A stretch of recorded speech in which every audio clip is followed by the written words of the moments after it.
The weekend massacre in Beijing has not ended the battle between Chinese troops and pro-democracy demonstrators. Some people today were still on the streets, taunting the troops and cursing the government. This even though tanks are moving through the city with open gun turrets ready to fire on civilians. Gary Shepard has the latest from Beijing.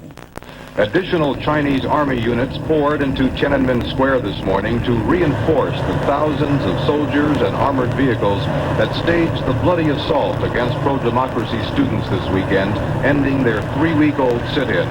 But even as that was going on, there was continued resistance from student demonstrators to the military takeover. This is the voice of ABC News cameraman Jim Fitzgerald as he recorded an encounter between one demonstrator and the troops. Chasing, where's that coming from? Oh, they just hit a guy. They got a guy. Helicopters have been patrolling the skies of this embattled city. Just the same, thousands of Beijing residents were out on the streets today getting a look at the tank convoys and debris from the weekend assault, and also buying food. There have been widespread rumors that the people here, outraged at what the army did, are about to organize a general strike. In many sections of the capital, residents were wearing black armbands to mourn the deaths of at least 2,600 people.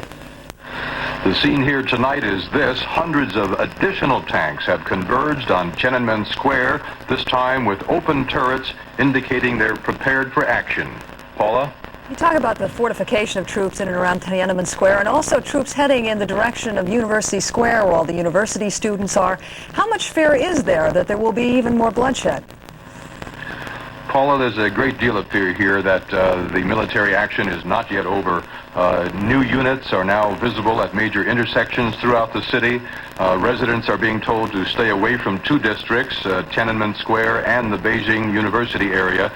Troops have not appeared there yet, but the fear is the army will soon move in and begin making mass arrests. Foreign students at Beijing University are now packing up and evacuating, and among them about 24 American students from the University of California. You talk about those students being evacuated, and yet clearly there are thousands of students left on campus. What sort of resistance are they putting up?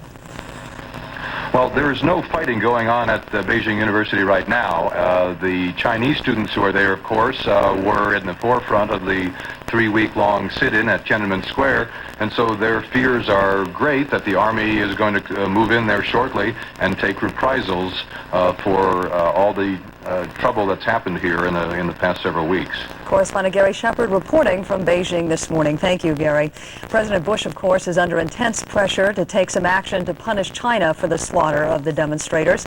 Congressional leaders will discuss China with the president this afternoon, and several are lobbying for immediate punitive action.